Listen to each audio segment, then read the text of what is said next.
अभी आप मोना पाठशाला की तरफ से 3 हमारे क्लास के विद्यार्थी हैं जो आपके सामने एक बहुत बढ़िया मार्मिक तत्व चर्चा प्रस्तुत करेंगे। ये संवाद जो है वो राग से विरागता की तरफ ले जाने वाला 7 तत्व संबंधी बोध के बारे में है। इसकी प्रेरणा हमें हमारे विद्यालय के शिक्षक विद्वान अनुभव जी की तरफ से मिली, तो उन्होंने हमें मदद दी इस संवाद को लिखने में।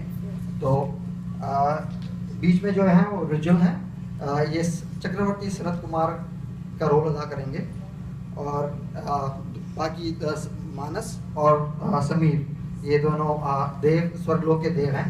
तो ध्यान से सुनिएगा, बहुत ही मार्मिक तत्व चर्चा है चक्रवर्ती और स्वर्ग के 2 देवों के बीच में 7 तत्व संबंधी बोध के बारे में।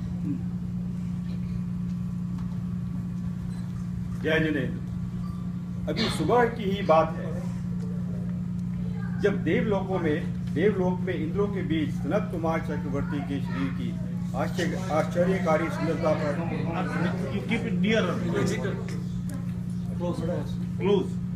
आज सुबह की ही बात है जब देवलोक में इंद्रों के बीच सनत कुमार चक्रवर्ती के शरीर की आश्चर्यकारी सुंदरता पर चर्चा चल रही थी।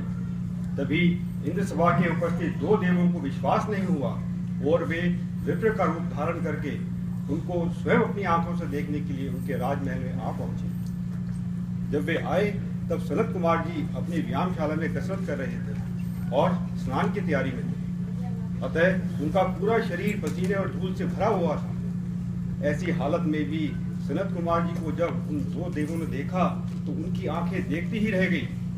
इनके इतने सुंदर व दिव्य रूप को उन्होंने सनत कुमार जी को नमस्कार करके उनके सुंदर रूप की भरपूर प्रशंसा की, जिस पर से सनत कुमार जी को थोड़ा सा मान आ गया और वे बोले, हे विप्रदेव, अभी आपने मेरा सच्चा रूप देखा ही कहाँ है?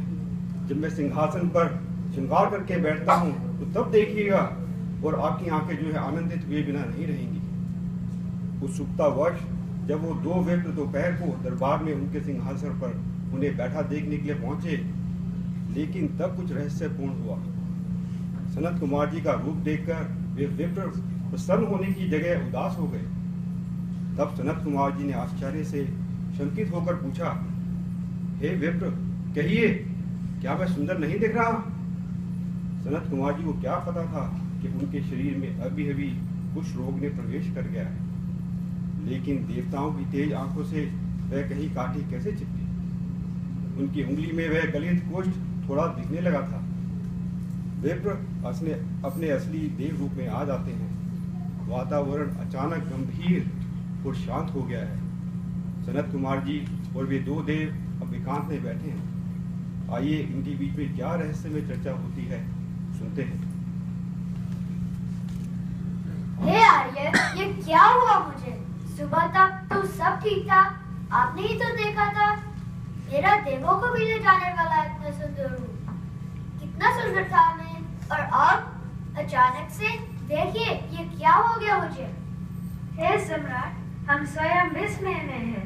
शोभा, आपका अलौकिक रूप धूल से लथपथ था, तब तो आपने स्नान भी नहीं किया था, फिर भी उसे देखकर हमारी इन आंखों को जो तृप्ति मिली थी, पता नहीं वह तृप्ति आपके सुंदर वेशभूषा वाले सर्व श्रृंगार से युक्त शरीर को देखकर क्यों नहीं मिल रही है? महाराज, देवलोक में आज तक संसार और संयोग की नित्यता क्षणभंगुरता के बारे में सुना तो था, पर आज आपके समागम से उसे प्रत्यक्ष देख भी लिया। देखिए ना, इस संसार में किस पर विश्वास करें? एक क्षण के बाद अगला क्षण क्या होगा किसी को पता नहीं चलता। नहीं देव, ऐसे मत कहिए, ऐसा नहीं हो सकता। मेरा सुंदर शरीर मेरे पास ही तो है, ये रोग जल्दी ही ठीक हो जाएगा। मेरी सुंदरता ऐसे मुझे छोड़कर नहीं जा सकती। हे प्रजापालक, अब जिन धर्म के अनुयायी हैं, माना कि आपकी व्याधि अचानक से आ पड़ी, फिर भी आपके मुख से ऐसी तत्व ज्ञान शून्य बातें शोभा नहीं देती। क्या सचमुच आपकी सुंदरता आपके शरीर से थी? हाँ धर्म शिरोमणि, आप घबराइए मत, आप बिल्कुल ठीक कह रहे हैं। आपका सुंदर रूप ना तो कहीं गया है और ना ही कभी जाएगा। आपका सुंदरतम चैतन्य लक्षण आत्मरूप, उसे तो कभी कोई लोग छू भी नहीं पाते, तो फिर उसकी सुंदरता को किससे भय हो? महाराज, ये व्याधि तो इस अत्यंत क्लेश और दुखी करने वाले शरीर में हुई है। आप क्यों बेवजह परेशान होते हैं? प्रसन्न हो जाइए महाराज। हे आगमन देवो, आपकी बातें बहुत रहस्यमय है। पहले कई बार शायद ऐसी बातें सुनी भी है मैंने, पर फिर भी ये बातें नए नए और लौकिक लग रहे हैं। शायद पहले कभी विचार नहीं किया, इसलिए कृपया आप अपने इन शीतल वचनों से मेरी आकुलित चित्त को शीतलता प्रदान करें। हे चैतन्य मूर्ति, सुनो, हम जितने भी इस जगत में दुख भोगते हैं वो सब मात्र वस्तु स्वरूप को सम्यक तरीके नहीं जानने के कारण भोगते हैं, और वस्तु स्वरूप का समझना